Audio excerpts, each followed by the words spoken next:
Nah ini pinter di Vietnam. Kenapa Vietnam sampai ngemis-ngemis? Dia nggak diundang loh by the way buat join board of peace, tapi dia ngemis-ngemis buat ikut board of peace karena dia punya target mulia menyelamatkan bangsa negara dia. Ya dia juga nggak mau dianggap budaknya Cina.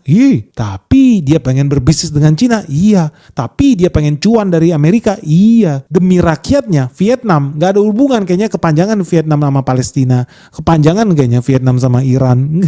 Nggak ada hubungan mereka. Di sana pun agama mayoritasnya Buddha. 15% penduduk Vietnam diperkirakan beragama Buddha. Sisanya apa ya? Ateis di sana tuh di Vietnam.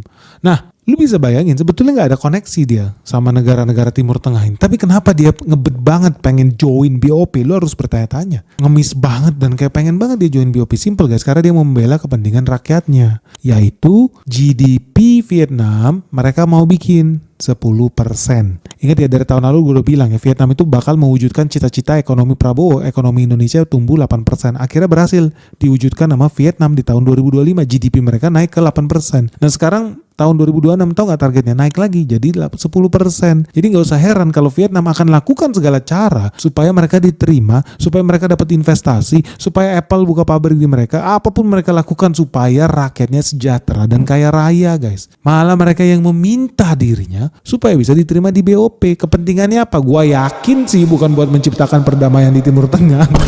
Cuan supaya rakyatnya tambah kaya, supaya rakyatnya tambah sejahtera. Itu yang mereka lakukan. Karena dari sini lu bisa lihat ya, wah ternyata bisa banyak cuannya juga lu bergabung sama si BOP ini lu. Makanya gak usah heran juga Palestina aja sampai resmi ya, udah resmi. Lu bisa lihat nih, mereka resmi buka kantor BOP di Gaza guys. Karena mereka pengen cepet-cepet nih dapat duit investor. Ya sepertinya Hamas juga udah bertekuk lutut di situ. Jadi kalau dibilang Palestina nggak mendukung BOP, enggak. Mereka udah sampai lu lihat nih pernyataan dari otorita resmi Palestina. Wakil Presiden Palestina Hussein Al-Sheikh itu udah bikin surat sampai ke petingginya Board of Peace. Dia udah siapin kantor. Ayo dong segera bangun, segera datang ke sini. Kita butuh transisi yang konkret untuk menciptakan stabilitas jangka panjang di Gaza dan tepi barat. Jadi teman-teman di sini sekali lagi ya, gue mau bilang ya, kalau seandainya ini bisa jadi peluang untuk menciptakan perdamaian di sana ya kenapa enggak juga kalau ke dalam konteks kita ngobrolin Palestina.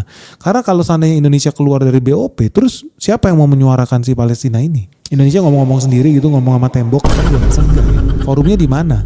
PBB udah nggak didengar, nggak ada gunanya. Ya satu-satunya forum yang kita bisa suarakan salah satunya BOP, kita maksimalkan lah. Kita bisa pakai di sana. Plus apa? Membantu membangun Palestina. Plus Indonesia bisa dapat cuan juga karena tidak dianggap musuh sama Amerika Serikat dan sekutunya guys. Jadi kalau ditanya dari sudut pandang gua pribadi, Indonesia itu harusnya tetap join BOP atau tidak? Gua bilang iya.